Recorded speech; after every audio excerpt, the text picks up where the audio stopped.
Good afternoon welcome back to my channel चले एलाम आज के नतून और एक भिडियो निये कुकिंग भिडियो। तो आमी कि करे करछि मोरला माछेर चच्चड़ी सेटाई तोमादेर माझे शेयर करब। तो आशा करछि सबाई जे जेखाने आछो सुस्थ आछो भालो आछो आमार नतून भिडियोते सबाइके अनेक स्वागत। तो चलो संगे थेके देखो। एखाने आमी 200 ग्राम मोरला माछ नियेछि। माछगुलो एकटु बड़ोई आछे। तो माछटाके एखोनो परिष्कार करा हयनि। तो धुए परिष्कार करे नेब आमी। এই যে পরিষ্কার করে নিয়েছি, কেটে বেছে নুন হলুদ মাখিয়ে নিয়েছি। কড়াইতে তেল দিয়ে দিয়েছি, মাছগুলো দিয়ে দিলাম। মাছগুলোকে সুন্দর করে ভালো করে ভেজে নেব। একটু ভালো করে ভাজতে হবে, কড়া করে পিটো পিট করে। তো এই যে মাছগুলো ভাজা হয়ে গেছে। এখানে আমি একটা ছোট সাইজের আলু দিয়েছি আর একটা পেঁয়াজ কুচিয়ে নিয়েছি। এবার এর মধ্যে যে মশলাটা দেবো রাঁধুনি, জিরে, কাঁচা লঙ্কা, একটু শুকনো লঙ্কা দিয়েছি। রাঁধুনি বাটা দিয়ে করবো এটা। এবার মাছ ভাজার তেলের মধ্যেই আমি রাঁধুনি ফোড়ন দিয়ে দিলাম, একটু শুকনো লঙ্কা ফোড়ন দিয়ে দেবো। ফোড়নটা ভালো করে ভাজা হতেই আমি যে পেঁয়াজ আর আলুটা কেটে রেখেছি, একটা মিডিয়াম সাইজের আলু, যেরকম মাছ সেই অনুযায়ী এবার আলু পেঁয়াজটা একসঙ্গে দিয়ে দিলাম। আর আলুটা আমি আলু ভাজা যেমন করে সেইভাবে কেটে নিয়েছি। গ্যাসেরটা লো আছে। এবার আমি এর মধ্যে দিয়ে দেবো একটু সামান্য নুন, যেহেতু মাছে নুন হলুদ মাখানো ছিল, পরে আমি লাগলে পরে আবার দেবো, এখন অল্প করেই দিলাম। এবার আলুটা পেঁয়াজটা ভালো করে ভাজা হতে থাকবে, তখন আমি মশলাটা বেটে নেব। বেটেই আমি মশলা বেশিরভাগ ইউজ করি, বাটা মশলার একটা আলাদা স্বাদ।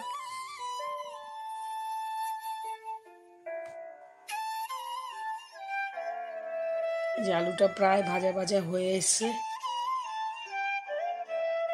ভালো করে নেড়েই যেতে থাকবো।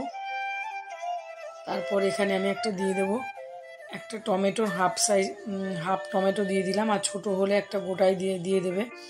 তো আমার যেহেতু টমেটোটা বড় ছিল, অল্প একটু আমি কেটে কুচিয়ে দিলাম। এবার আলুর সঙ্গে এটাকে ভালো করে ভেজে নেব।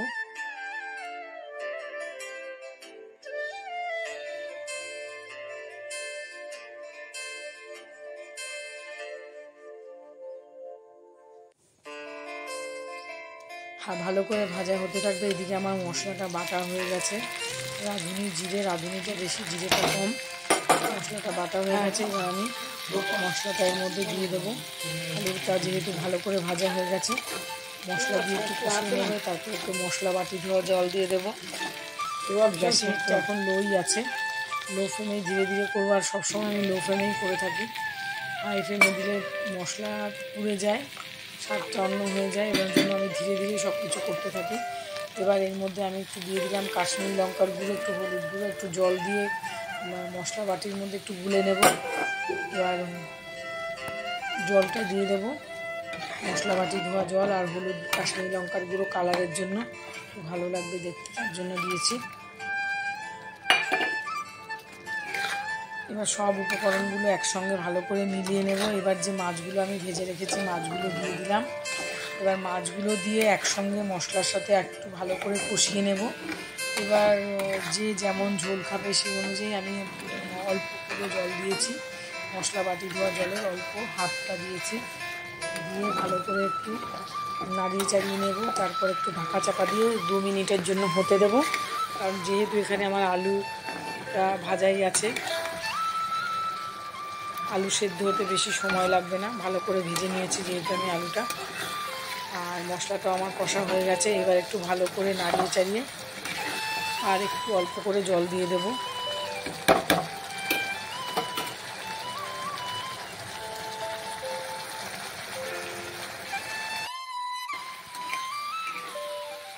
মাছের সঙ্গে একসাথে কষিয়ে নিয়েছি। এবার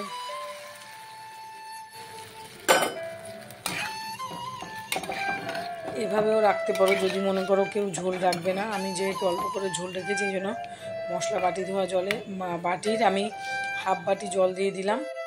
দিয়ে একটু নাড়িয়ে চাড়িয়ে একটা ঢাকা চাপা দিয়ে দেবো। 2 মিনিটের জন্য জাস্ট হতে দেবো। এই সময় গ্যাসের হিটটা একটু বাড়িয়ে ফুটতে দেবো। ফোটা হয়ে গেলে তারপরে যে দেখো আমার হয়ে গেছে, এরকম হয়েছে, তৈরি হয়ে গেছে আমার রাঁধুনি বাটা দিয়ে মোরলা মাছের চচ্চড়ি। তো কেমন লাগলো আমার আজকের এই রেসিপি তোমাদের? যদি একটু হলেও ভালো লেগে থাকে কোনো একটা জায়গা, লাইক করে, কমেন্ট করে, সাবস্ক্রাইব করে পাশে থাকবে। আর এই রকম করে একবার ট্রাই করে দেখবে, খুব ভালো হয়। আর রাঁধুনি বাটা দিয়ে চুনো মাছের চচ্চড়ি তো অসাধারণ লাগে আমার কাছে। তোমাদের কাছে কেমন লাগে কমেন্ট করে অবশ্যই বলবে। তো এতক্ষণ আমার সঙ্গে থাকার জন্য সবাইকে অসংখ্য ধন্যবাদ। আজকের মতন টাটা, আবার আসবো নেক্সট দিন।